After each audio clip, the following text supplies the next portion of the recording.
दोस्तों नमस्कार, मैं वीर सिंह वीर जी की टिक पर आपका हार्दिक स्वागत करता हूँ। हमारा जो इतिहास में जो अगला जो टॉपिक होगा वो होगा सिंधु घाटी सभ्यता। कौन सा होगा? सिंधु घाटी सभ्यता।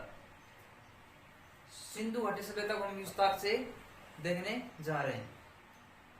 अब यहाँ पर जो हम बात करेंगे सिंधु घाटी सभ्यता की, ये जो घाटी से ये जो आपकी जो सभ्यता होती है कब की बात होती होगी, इसकी खोज सबसे पहले कौन करता होगा और ये सिंधु इसका नाम क्यों रखा गया था? पहले बात तो ये देखो कि वर्तमान समय में इसका नाम चेंज हो चुका है और नाम क्या आया है जी वर्तमान में निकल कर, और नाम आया है, इसका नाम है सिंधु सरस्वती घाटी सभ्यता। वर्तमान का नाम क्या है इसका?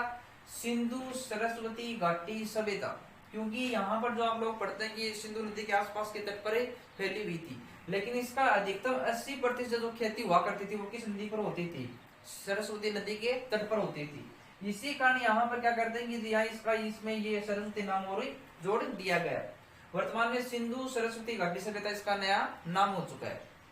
अब यहाँ पर सिंधु घाटी जो सभ्यता होती है, आपको पता है कि एक नदी होती है जिसका नाम होता है सिंधु नदी होती है। कौन सी? सिंधु नदी होती है, जो कि वर्तमान में प्रचलन में, जो पाकिस्तान तो इस पे या पाकिस्तान को तो जो पाकिस्तान जो जीवन रेखा कहते हैं वो किसे कहते हैं? सिंधु घाटी सब जो सिंधु नदी को ही कहते हैं। अब यहाँ पर तो इस नदी के आसपास के हिस्सों में, इस नदी के आसपास के हिस्सों में यहाँ पर इस सभ्यता का उत्थान होता है, मतलब यहाँ से इसका विकास हो जाता है। और इस नदी के आसपास के हिस्सों में ही यहाँ पर क्या करते हैं कि जो व्यक्ति होते हैं वो यहाँ पर अपनी खेती करते हैं या वो कोई दूसरा व्यापार करना प्रारंभ कर देते हैं। फिर यहाँ पर जो हम देखते हैं कि जी हाँ, जो सिंधु नदी होती है इसके आसपास के हिस्सों में यहाँ पर मानव क्या करता है कि जी हाँ, नगर बसा लेते हैं। क्या बसाते हैं? नगर। तो इसी कारण यहाँ पर हम लोग क्या कहते हैं, सिंधु घाटी सभ्यता तो नगरीय सभ्यता थी। क्या होती है? नगरीय सभ्यता होती है। तो यहाँ पर पहली बात तो ये ध्यान रखना कि ये सभ्यता किस प्रकार की होती है? नगरीय सभ्यता होती है। कौन सी? नगरीय सभ्यता। देखो एक बात प्रचलन में रहती है, प्रागैतिहासिक काल में जो मानव रहता वो गाँव में रहा करता था, और गांव में जब उसे खाने पीने को या उसको रोजगार नहीं मिला तो वह मानव किसकी ओर अग्रसर होता है? नगरों की ओर। अब यहाँ पर जब सिंधु जो आपकी घाटी सभ्यता होती है, जब इसका पतन होगा तो यही मानव किसकी ओर चला जाएगा? गांवों की ओर चला जाएगा। और गांवों में चला जाएगा तो आप वैदिक सभ्यता को क्या बोलते हैं जी? वो तो आपकी क्या होती है? ग्रामीण सभ्यता होती है। अब यहाँ पर देखो इस संसार में जो प्रथम जो नगरीय क्रांति आती है, नगरीय क्रांति वो कौन सी होती है? यही सिंधु घाटी सभ्यता ही होती है। कि संसार की प्रथम नगरीय क्रांति कौन सी थी? सिंधु घाटी सभ्यता होती है। जी हाँ, एक क्वेश्चन यहाँ से ये पूछा जाता है कि जी हाँ, द्वितीय नगरीय क्रांति कहाँ पर उत्पन्न हुई थी? जो आपने यहाँ पर नाम सुना होगा, गंगा घाटी क्षेत्र। गंगा घाटी क्षेत्र कि गंगा नदी के जो आसपास का हिस्सा होता है उसे कहते हैं गंगा घाटी क्षेत्र। उसमें दूसरी नगरीय क्रांति यहाँ पर उत्पन्न होती है। अभी तक इतिहास में सिर्फ दो ही नगरीय क्रांतियां होती हैं। प्रथम सिंधु घाटी सभ्यता के समय और दूसरी होती है गंगा घाटी या गंगा नदी के आसपास के हिस्सों में, जो वर्तमान में जो पश्चिमी बंगाल बोलते हैं, जो पहले मगध हुआ करता था, उसी के आसपास के हिस्सों में क्या होती है? आपकी नगरीय क्रांति होती है। तो ये ध्यान रखना पहले तो कि जी हाँ, जो अभी तक कितनी नगरीय क्रांतियां हो चुकी हैं? 2 हो चुकी हैं। प्रथम सिंधु घाटी सभ्यता के समय प्रथम नगरीय क्रांति, दूसरी होती है गंगा घाटी के समय होती है, गंगा घाटी क्षेत्र में होती है। अब यहाँ पर हम पहली बात ये देखेंगे कि जो ये सिंधु घाटी सभ्यता होती है, इसकी सबसे पहले यहाँ पर ये जो इसका पता किसने लगा लिया होगा कि जी हाँ, यहाँ पर भी कोई सभ्यता या कुछ ना कुछ तो मिला होगा, तो उसके आधार पर उसी का हम क्या करेंगे? अध्ययन करेंगे। तो इसमें जो हम पहली चीज देख रहे हैं वो देख रहे हैं, जी हाँ, व्यक्ति का नाम होगा चार्ल्स मेसन। क्या होगा? Charles mason. और जी हाँ, सन होती है 1826 की। कब की बात होती है? 1826 में। 1826 में चार्ल्स मेसन नामक व्यक्ति होते हैं, और वह व्यक्ति क्या करते हैं कि सबसे पहले यहाँ पर जो आपकी सभ्यता होती है सिंधु घाटी सभ्यता, यहाँ पर पहुंच जाते हैं। यहाँ पर पहुंचने के बाद में ये व्यक्ति अपनी बात भी यहाँ पर जो जनता समूह रखते हैं, लेकिन इनकी बातों की ओर किसी ने कोई भी ध्यान नहीं देता है। तो जी हाँ, प्रश्न बनता है कि सिंधु घाटी सभ्यता पर पहुंचने वाला प्रथम व्यक्ति कौन हो जाएगा? चार्ल्स मेसन 1826 में पहुंच जाता है। फिर इसके बाद में क्या करता है कि जी हाँ, यहाँ पर व्यक्ति का नाम हुआ कनिंघम महोदय। कनिंघम महोदय। कलिंगा महोदय के बारे में आप लोगों ने पढ़ा था कि जी हाँ, भारत में भारतीय पुरातत्व विभाग की जो स्थापना करता है वो कौन है? कलिंगा महोदय है। कब होती है? 1861 में होती है। जी हाँ, यह व्यक्ति क्या करते हैं कि 1853 प्लस 1856 में कलिंगा महोदय क्या करते हैं कि दो बार इस सभ्यता का यहाँ पर क्या करते हैं, यहाँ इसका अध्ययन करते हैं कि 1853 और 1856 में 2 बार कहां पर पहुंचे थे? जी आपकी सिंधु घाटी के जो स्थल होते हैं वहां पर पहुंचे थे, लेकिन इसकी ओर भी किसी ने कोई भी ध्यान नहीं देता है। फिर यहाँ पर क्या करते हैं कि जी हाँ, यहाँ पर आएंगे, आपका नाम आता है बर्टन बंधु। क्या नाम आएगा? बर्टन बंधु। बर्टन बंधु। और ये 2 भाई होते हैं, बंधु मतलब 2 भाई होते हैं। और भाई कौन थे? एक जॉन बर्टन और एक विलियम बर्टन होते हैं। जॉन बर्टन और विलियम बर्टन नामक दोनों भाइयों ने, जी हाँ, सन हो गई आपकी 1856 की बात। और बात क्यों चर्चा का विषय बनी? क्योंकि लाहौर से कराची के मध्य रेलवे का निर्माण यहाँ पर होने जा रहा था। और उसी के लिए किसकी जरूरत होगी भाई? उसमें इधर कोई कंक्रीट तो हुआ नहीं करते थे, तो इसी कारण यहाँ पर क्या करते हैं, ईंटों की खोज होती है कि जी हाँ, ईंटें कहां से मिलेंगी। तो जी हाँ, यही दोनों व्यक्ति क्या करते हैं कि बर्टन बंधु 1856 में आपके सिंधु घाटी सभ्यता स्तर पर पहुंच जाते हैं और वहां उसको जो वहां पर मकान मिले उनको उखाड़ते हैं। और उखाड़ने के बाद उन्हीं ईंटों से लाहौर से कराची के मध्य आपका क्या हो जाता है, रेलवे का कार्य पूरा हो जाता है। ध्यान रखना, जो भारत की जो प्रथम रेलगाड़ी चलती है वो चलती है जी हाँ 1853 में, 16 अप्रैल 1853 में। और चलती किस के मध्य है? जी हाँ, आपकी यहाँ पर चलती है थाने, मुंबई से थाने के मध्य कुल 34 किलोमीटर की लंबाई। और रेलवे का जो जनककर्ता भारत में कहा जाता है वो किसे कहा जाता है? किसे कहा जाएगा? डलहौजी को कहा जाता है। और अगर संसार की बात देखें तो कि संसार में सबसे पहले रेलगाड़ी कहां पर चली थी? वो चलती है जी हाँ, आपके लंदन में चलती है, 1825 की बात होती है। हमने 3 बात, चार्ल्स मेसन, कनिंघम और बर्टन बंधु की बात कर ली है, यहाँ पर 3 व्यक्तियों की बात कर ली है। इसके बाद में क्या करता है कि जब भारत में 1861 में किसकी स्थापना हो जाती है? भारतीय पुरातत्व विभाग की स्थापना हो जाती है। और उसके यहाँ पर महानिदेशक कौन बनते हैं? कनिंघम महोदय बन जाते हैं, जो कि कब तक रहते हैं इसके यहाँ पर अध्यक्ष? 1887 तक क्या रहते हैं? अध्यक्ष रहते हैं। और 1887 में इसके नए अध्यक्ष बनते हैं जिसका नाम होता है जॉन मार्शल होते हैं। कौन है? John Marshall. और जॉन मार्शल क्या करते हैं कि जी हाँ, इससे इसका कार्यकाल आगे बढ़ा देते हैं। लेकिन आगे जाकर जब इसकी जो खोज करवाएंगे वो भी कौन करवाएंगे? जॉन मार्शल ही करवाते हैं। उसी की देखरेख में यहाँ पर खोज होने वाली है। अब यहाँ पर हम जो बात कर रहे हैं वो ये कर रहे हैं कि जो आपकी जो सिंधु घाटी सभ्यता की जो खोज की होगी सबसे पहले कि जी हाँ, ये आपकी जो ये सभ्यता है, ये हड़प्पा सभ्यता है। इसे अगर एक नाम ये देख लो कि इसे हम क्या कहते हैं? हड़प्पा सभ्यता भी कहते हैं। वो क्यों कहते हैं आपको पता लग जाएगा। जॉन मार्शल नामक व्यक्ति होते हैं, जी हाँ। और यह क्या करते हैं, जो 1887 में पुरातत्व विभाग के अध्यक्ष बन जाते हैं। अध्यक्ष बनने के बाद जब सन 1920 की बात होती है, 1920, और 1920 में ये अपना कार्य प्रगति पर ले लेते हैं कि जी हाँ, जो ये सभ्यता है इसकी हम क्या करेंगे? खोज करने जा रहे हैं। तो इसके कारण क्या करते हैं कि जी हाँ, 1921 की बात होती है, 1921। जी हाँ, एक यहाँ पर सूत्र याद रख लेना, हदरा सूत्र याद रख लेना, हदरा है और हड़प्पा हो जाएगा। क्या होगा? हड़प्पा। दयाराम साहिनी, राकोर रावी नदी, 3 चीजें यहां से इंपॉर्टेंट है। 1921 में क्या होती है? हड़प्पा नामक जो स्थान वर्तमान में पाकिस्तान में चला गया, उसकी खोज कर लेते हैं। कौन करते हैं? दयाराम साहिनी करते हैं। कौन करते हैं? दयाराम साहिनी कर लेते हैं। किस नदी की तट पर खोज हुई है? और रावी नदी की। वर्तमान में लाहौर किस नदी के तट पर बसा हुआ है? आपका इसी रावी नदी के तट पर ही बसा हुआ है। तो ये किसी ध्यान रखना कि यहाँ जो लाहौर शहर वो किस नदी के तट पर बसा हुआ है? रावी नदी के तट पर ही बसा होता है। तो इस सिंधु घाटी सभ्यता में जो प्रथम जो स्थान खोजा गया था वो कौन सा हो जाता है? हड़प्पा नामक स्थान किसने खोजा है? आपके कौन हो जाएंगे? दयाराम साहिनी, रावी नदी के तट पर हो जाता है। इसी कारण क्या करते हैं कि जी हाँ, यहाँ पर जो भारतीय जो पुरातत्व विभाग है उसने ये घोषणा करते हैं जी हाँ, ये तो आपकी कौन सी सभ्यता होती है? हड़प्पा सभ्यता होती है। कौन सी होती है? हड़प्पा सभ्यता होती है। और ये जो हड़प्पा सभ्यता जो नाम दिया था वो सबसे पहले वो किसने दिया था? जॉन मार्शल के द्वारा ही प्रदान कर दिया जाता है।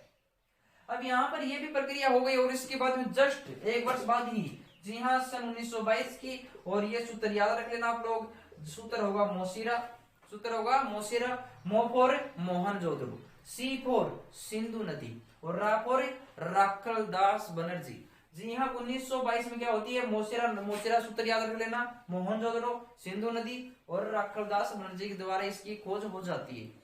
तो सिंधु घाटी सभ्यता का जो दूसरा स्थान जो खोजा गया है वो कौन सा हो जाएगा, आपका मोहनजोदड़ो हो जाएगा। कौन सा हो जाएगा, मोहनजोदड़ो। इन स्थानों की खोज हो जाने के बाद यहाँ पर ये कार्य और भी प्रगति पर चल पड़ा। पता नहीं कौन कौन से स्थान और खोजे जाते हैं। तो यहाँ पर क्या करते हैं कि यहाँ जो सिंधु घाटी सभ्यता की प्रथम जो राजधानी मानी जाती है वो किसे मानते हैं, हड़प्पा को ही मानते हैं। किसको मानते हैं, हड़प्पा को ही मानते हैं। और जो यहाँ पर जो आपको यहाँ पर जो अगला जो शब्द है कौन सा, मोहनजोदड़ो, और ये होती है इसकी दूसरी राजधानी होती है। एक जो पिगट महोदय व्यक्ति आते हैं, पिगट महोदय, वह व्यक्ति कहते हैं कि हड़प्पा और मोहनजोदड़ो दोनों जुड़वा राजधानियां होती हैं। क्या होती हैं, दोनों जुड़वा राजधानियां होती है। कौन कहते हैं, पिगट महोदय कहते हैं।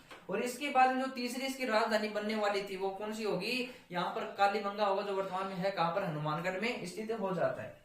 यहाँ पर इसकी खोज होने के बाद अब यहाँ पर जो हम जो अगला इसका टॉपिक देखेंगे वो देखेंगे इसका विस्तार किस प्रकार हुआ होगा। कि विस्तार की जो उत्तर की दिशा कौन सा स्थान होगा, पश्चिम का कौन सा होगा, इन सभी स्थानों की हमें यहाँ पर बात करेंगे। अब यहाँ पर हम टॉपिक डाल लेते हैं विस्तार की बात। कि जो अगला आपका पॉइंट होगा कौन सा होगा, विस्तार। कि जो सिंधु घाटी सभ्यता का जो विस्तार है वो कहाँ कहाँ से होगा।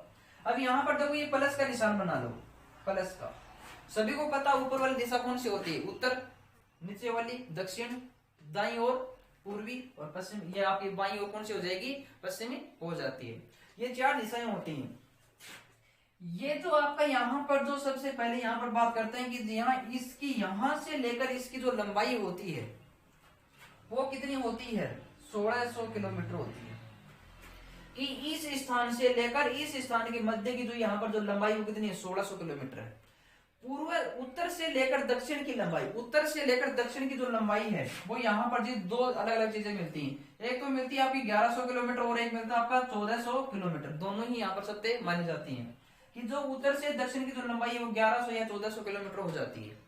अब हमारा यहाँ पर ये बात होगी कि सबसे जो उत्तरी स्थान है वो कौन सा होगा।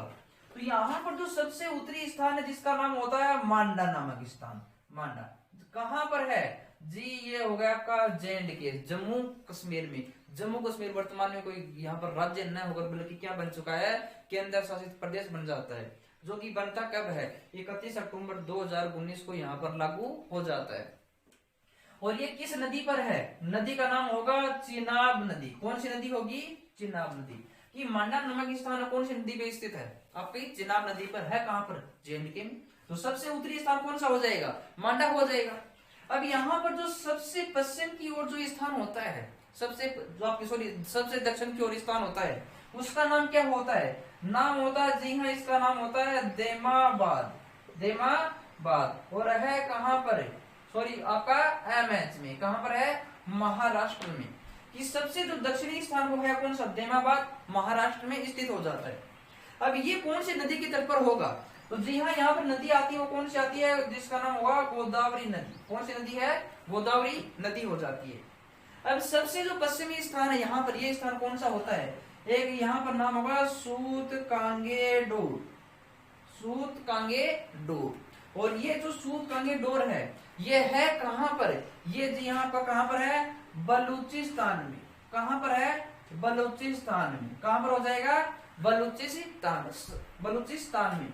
और जो नदी का नाम होगा, नदी कौन सी होगी, नदी का नाम हो जाएगा दास्क नदी। कि जो आपका सूतकांगेडोर है वो कौन सी नदी पर स्थित होता है, दास्क नदी पे, बलूचिस्तान में। और बलूचिस्तान वर्तमान किसके कब्जे में जा चुका है, पाकिस्तान के अधिकार में जा चुका है। सबसे पश्चिम में सूतकांगेडोर। और अंतिम कौन सा हो जाता है, सबसे पूर्वी छोर, और जिसका नाम होगा आलमगीरपुर। कौन सा होगा, आलमगीरपुर हो जाता है। और ये जो आपका आलमगीरपुर जो स्थान है वो है कहां पर है, उत्तर प्रदेश में। नदी कौन सी होगी, नदी का नाम होगा हिंडन नदी। कौन सी नदी, हिंडन नदी। हमने यहाँ पर विस्तार की बात की है कि जो सबसे उत्तरी स्थान मांडा, सबसे दक्षिणी स्थान देमाबाद, सबसे पश्चिमी सूतकांगेडोर, सबसे पूर्वी स्थान आलमगीरपुर हो जाता है। यहाँ पर जो इसका जो ये जो आपका इसका जो क्षेत्रफल माना है, यहाँ पर जो ये लंबाई मानी है वो मानने वाला व्यक्ति कौन हो जाएगा, जिसका नाम होता है रंगनाथ राव। कौन मानते हैं, रंगनाथ राव। कि रंगनाथ राव ये सबसे पहले घोषणा करते हैं कि ये तो जी आपका ये मेरे अनुसार ये इसका विस्तार होना चाहिए, उसी के अनुसार वर्तमान में यही क्या माना जाता है, इसका सत्य माना जाता है। ये तो था इसका विस्तार। अब हम बात यहाँ पर कर लेते हैं कि यहाँ इसका क्षेत्रफल कितना होगा, क्षेत्रफल कि जो आपका ये जो आपकी सिंधु घाटी सभ्यता है ये कुल कितने क्षेत्रफल में फैली होगी। तो यहाँ पर देखो ये मानते हैं कि लगभग तो कितना मानते हैं, लगभग तो मानते हैं जी इसका 13 लाख मानते हैं, लगभग तो कितना है 13 लाख है। लेकिन अगर यहाँ पर सही देखा जाए तो वो कितना होता है 12,99,600 वर्ग किलोमीटर, कितना होता है 12,99,600 वर्ग किलोमीटर होता है, जो कि लगभग कितना हो जाता है 13 लाख वर्ग किलोमीटर हो जाता है। तो ये इसका क्या होता है क्षेत्रफल होता है, क्षेत्रफल होता है। अगली जो हम जो यहाँ पर जो टॉपिक डाल रहे हैं इसमें वो डाल रहे हैं प्रजातियां, प्रजातियां कि जो सिंधु घाटी सभ्यता के जो निवासी होते हैं वो कौन सी प्रजाति की हुआ करते थे। तो यहाँ पर क्या करते हैं कि जो एक रखलदास बनर्जी नामक व्यक्ति होते हैं जो कि मोहनजोदड़ो की खोज करते हैं और उनके अनुसार वह कहते हैं कि जी हाँ यहाँ पर जो कुल प्रजातियां होती है वो कुल कितनी प्रजातियां होती हैं 4 प्रजातियां होती है, कितनी होती हैं 4 प्रजातियां। और कौन कौन सी प्रजातियां हैं जी यहाँ पहली होती है प्रोटो ऑस्ट्रेलाइड, प्रोटो ऑस्ट्रेलाइड। दूसरी होगी जी यहाँ पर नाम होगा भूमध्य सागरीय, भूमध्य सागरीय। 3 नंबर पे यहाँ पर नाम होगा जिसका नाम होगा अल्पाइन और 4 पे हो जाएगा मंगोलाइड, मंगोलाइड। यहाँ पर जो प्रजातियां होती है वो कुल कितनी प्रकार की मानी जाती हैं 4 प्रकार की सिंधु घाटी सभ्यता में, प्रोटो ऑस्ट्रेलाइड, भूमध्य सागरीय, अल्पाइन और मंगोलाइड। और इसमें से जो अधिकतम जो यहाँ पर जो सर्वमान्य मत माना जाता है वो कौन सा माना जाता है भूमध्य सागरीय माना जाता है।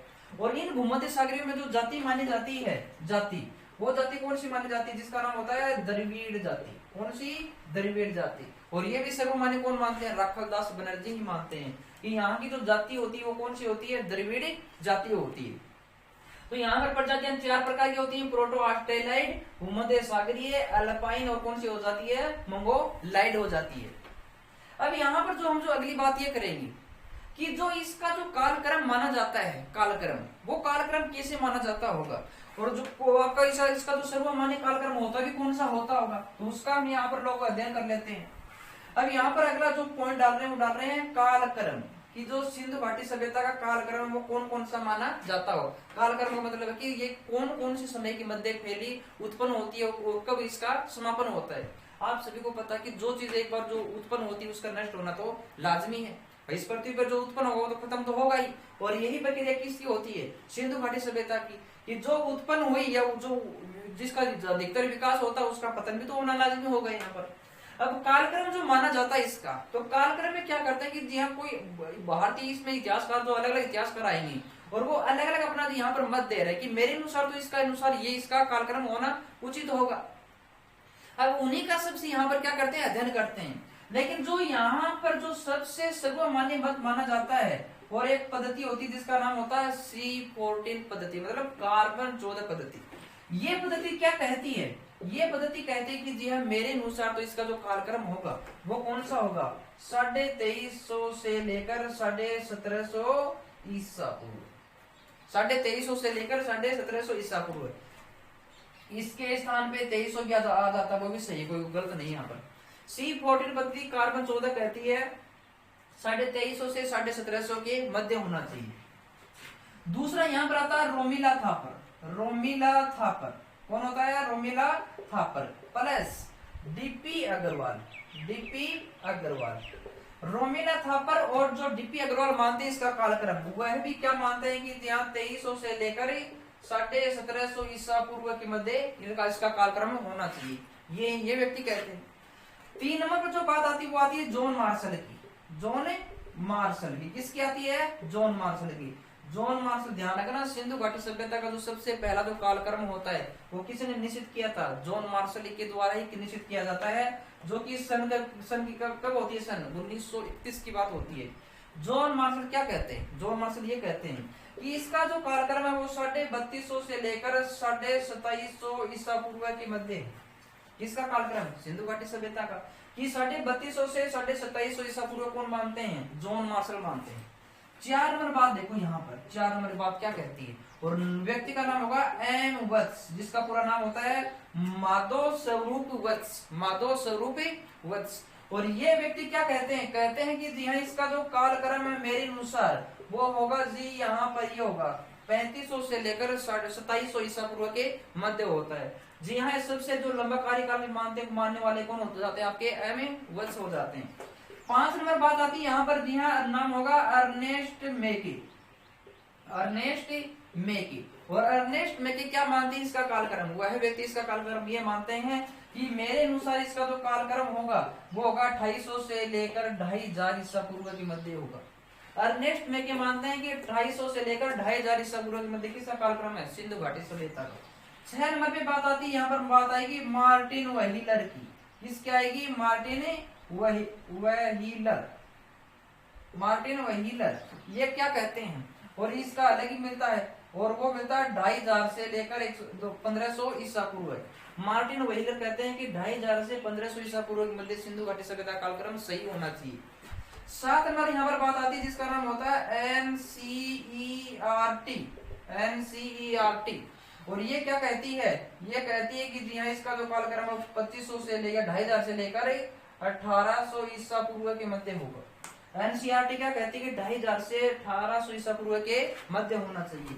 और जो अंतिम मत आता है जिसका नाम होता है जा श्रीमाली, जा श्रीमाली। और झा श्रीमाली ये मानते हैं, इसकी ये कहते हैं कि इसका जो कालक्रम होगा वो 2800 से लेकर 2000 ईसा पूर्व के मध्य होगा। अब ये तो इसके ये व्यक्ति होते हैं और इनके अनुसार ये इसका कालक्रम होता है। यहाँ से क्वेश्चन पूछ दिया जाता है कि जी हाँ 2800 से 2000 ईसा पूर्व के मध्य किसके अनुसार कालक्रम होता है, तो आप आंसर अर्नेस्ट मेकी हो जाएगा। इन कालक्रमों में जो 8 कालक्रम होते हैं इनमें जो सर्वमान्य माना जाता है वो कौन सा माना जाता है, C14 पद्धति के अनुसार 2350 से 1750 ईसा पूर्व के मध्य होता है। दूसरी बात आपको ये याद रखनी है कि इस सिंधु घाटी सभ्यता का जो सबसे पहले जो कालक्रम या जो समय निश्चित किया था वो करने वाला कौन होता है, जॉन मार्शल होते हैं। सन कब की होती है, 1931 की होती है, जो कि मानते हैं 3250 से 2750 ईसा पूर्व मानते हैं।